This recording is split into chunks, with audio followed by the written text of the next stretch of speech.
In this video I will go over every single ability that Bloodknight has, and we will be starting with the two primary attacks, and then we are going to go one by one all the way down over here to the Whirling Strike.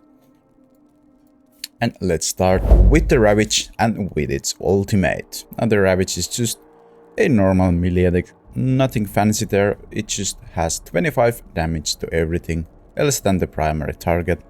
And the ultimate seems to hit everything around with the same damage. And of course it gives you a shield like every other ultimate.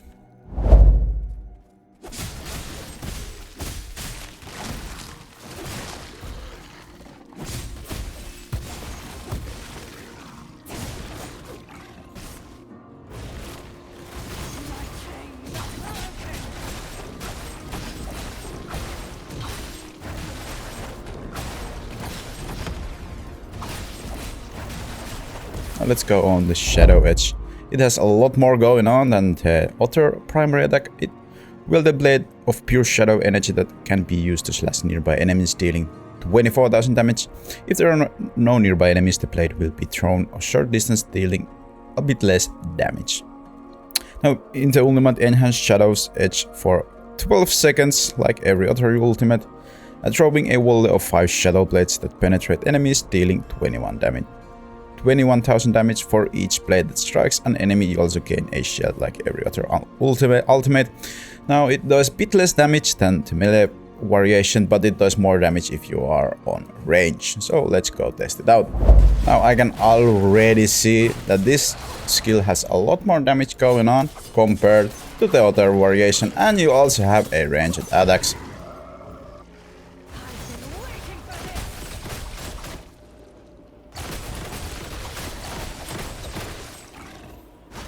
Let's carry on. Next up we have Abomination. Cooldown is 20 seconds. Consume all your anger to transform into an unholy abomination for 15 seconds, increasing your damage done and replacing your skills with Blood Rush and Shattering Fist.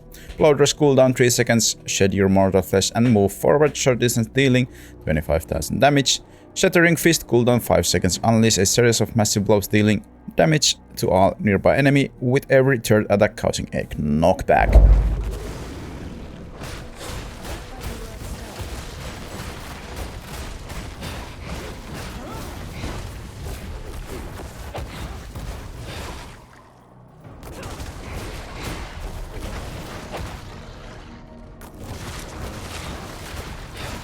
Next up we have Mephitic Cloud. Cooldown 20 seconds. Release a toxic cloud around you for 6 seconds that confuses enemies, causing monsters to attack each other and restricts targeting for players.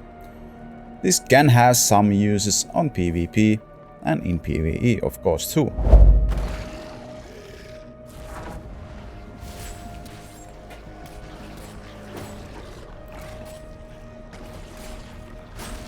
Next up we have Shroud of Night. Cooldown 17.6 seconds, which is kinda odd cooldown. Shroud yourself and nearby allies in darkness for 8 seconds, causing shadow apparition of yourself to emerge every 1.5 seconds to unleash a primary attack against your enemies. 1.5 seconds is not that great, but this will probably be pretty good after we get some essences.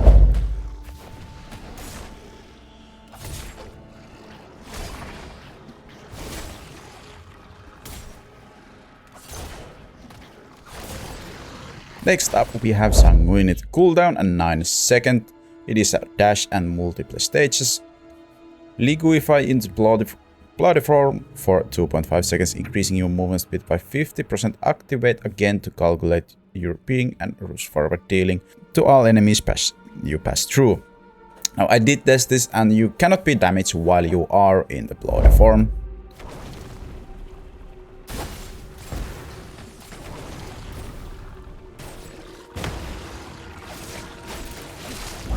Next up we have Siphoning Blood. This is a channel skill, so it hits every 0.5 seconds while you are channeling it. Continually siphon blood from prey around you, dealing damage by enemies, also healing yourself for 15% of the damage done. Using Siphoning Blood slowly consumes its energy, which recovers while Siphoning Blood is not in use.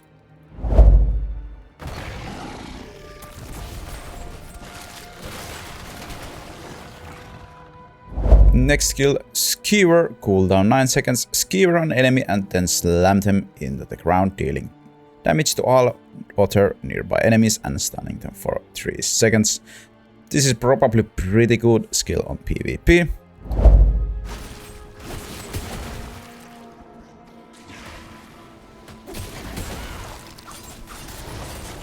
Next up, Spear Flurry, cooldown 0.5 seconds. Again, this is a channel skill, so it hits every 0.5 seconds. Channel a flurry of polearm attacks, dealing damage to enemies in front of you. Upon activation, if no enemies are nearby, you will dash forward a short distance before onslaught begins. Using Spear Flurry slowly consumes its energy, which requires while Spear Flurry is not used.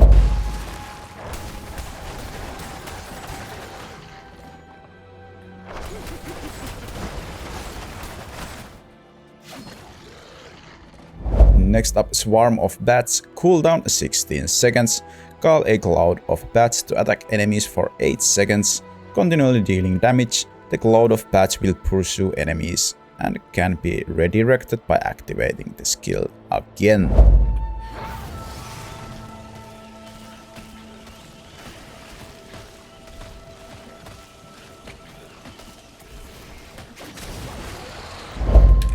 Next up we have Tendrils of Blood, cooldown 9 seconds. Shoot bloody tendrils into nearby enemies, dealing damage. Active again to pull all afflicted enemies to you, dealing additional damage. And this might be useful in PvP, more useful probably in PvE.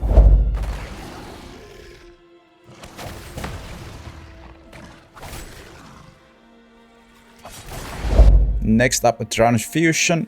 Cooldown 12 seconds. Fortify yourself or an ally with enriched blood, granting a shield for 3 seconds that absorbs damage. Additionally, harmful effects will be removed from the target player and they will become immune to harmful effects for the duration of the shield. Targeting ally with Transfusion causes you to rush to tier 8 and cast Transfusion on both of you. Transfusion can be activated again one additional time within 5 seconds of the first cast. This is probably going to be the most hated skill on Bloodknight, as this is just like Shield of Zen. Only thing is that you have 3 seconds time on this, but you have another 3 seconds if you cast it within 5 seconds. So this is pretty good because you have double the shield that Shield of Zen has, but you have around the same duration.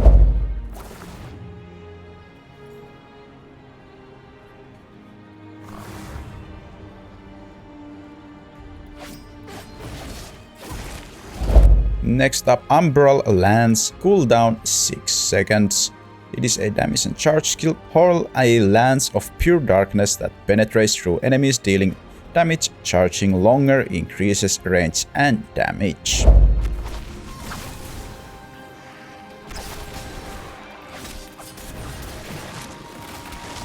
Next up, Wave of Blood, cooldown 9 seconds. Expel a wave of blood that knocks back enemies, dealing damage. Maximum charges are 2. This is probably useful in PvP too, and maybe in PvE.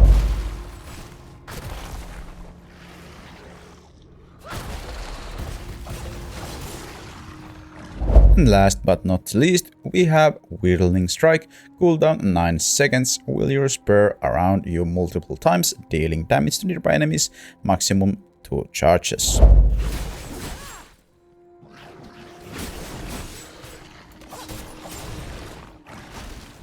Now that wraps up the video for today. I hope you liked and I will catch you on the next one.